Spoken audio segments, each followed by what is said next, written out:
किसान प्रोटेस्ट करने के लिए लेकर आ रहे हैं bullet proof tractor, modified tractor. Mercedes में आ रहे हैं प्रोटेस्ट करने के लिए। किसान सड़कों से बैरिकेड हटा रहे हैं, सड़कों पे से कीले उखाड़ रहे हैं। ये कुछ लाइनें हैं गोदी मीडिया की जो वो अपने प्राइम टाइम शो पर बता रहे हैं। वो ये नहीं कह रहे हैं कि सड़कों पे कीले सरकार ने लगाए ही क्यों, सड़कों पे बैरिकेड लगा ही क्यों, और फेक न्यूज तो फैला ही रहे हैं। जैसे कि ये मर्सिडीज की जो कि 2020-21 में जो फार्मर प्रोटेस्ट हुए थे उसके अंदर की एक फोटो है।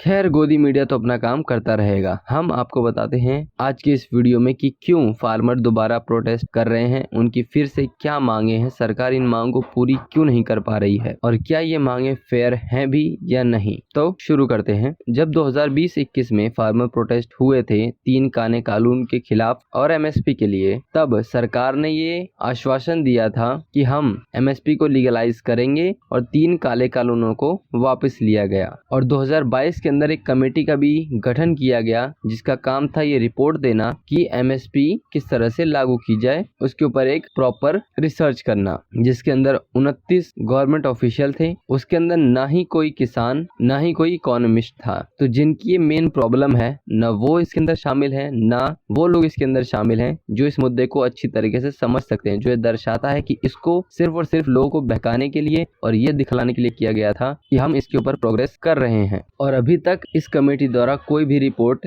नहीं पेश, और यही वजह बनी है फार्मर प्रोटेस्ट की।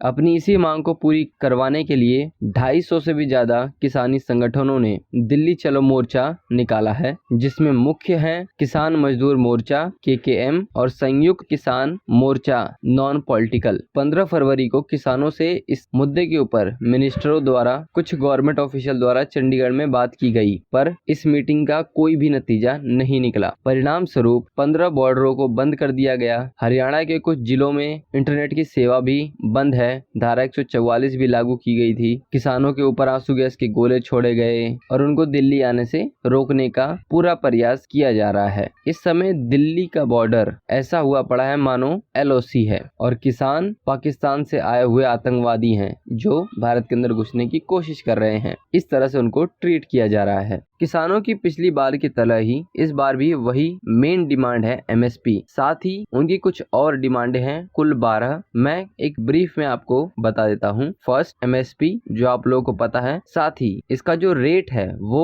डॉक्टर स्वामीनाथन आयोग की रिपोर्ट के हिसाब से कीमत तय की जाए, जो है C2+50, यानी कि किसान की जो लागत लगी है अनाज को उगाने में वो +50% प्रॉफिट। तीसरा है किसानों का कर्जा माफ किया जाए और पेंशन दी जाए। भूमि अधिग्रहण नियम 2013 दोबारा लागू किया जाए। लखीमपुर खेड़ी कांड के दोषियों को सजा दी जाए। फ्री ट्रेड एग्रीमेंट पर रोक लगाई जाए। खैर, ये तो नहीं हो सकता। किसान आंदोलन में मृत किसान के परिवारों को मुआवजा और सरकारी नौकरी दी जाए। विद्युत संशोधन विधेयक 2020 को रद्द किया जाए। मनरेगा में हर साल 200 दिन का काम और 700 रुपए दिहाड़ी दी जाए। नकली बीज, कीटनाशक दवाई व खाद्य कंपनी पर कड़ा कानून बनाया जाए। हल्दी, मिर्च एवं अन्य मसालों के लिए राष्ट्र आयोग का गठन किया जाए। संविधान की 5वीं सूची को लागू कर आदिवासियों की जमीन की लूट बंद की जाए। ये कुछ मांगे हैं किसानों की, कुछ नहीं 12। बहुत से लोगों को इसमें से कुछ मांगे सही लगती हैं, कुछ गलत, पर किसानों की मेन जो डिमांड है वो सिर्फ और सिर्फ MSP है, और वो भी स्वामीनाथन आयोग की रिपोर्ट द्वारा दिए गए रेट पर, यानी कि C2+50। सरकार MSP क्यों नहीं दे सकती है? हम एक इस पे भी बात कर लेते हैं।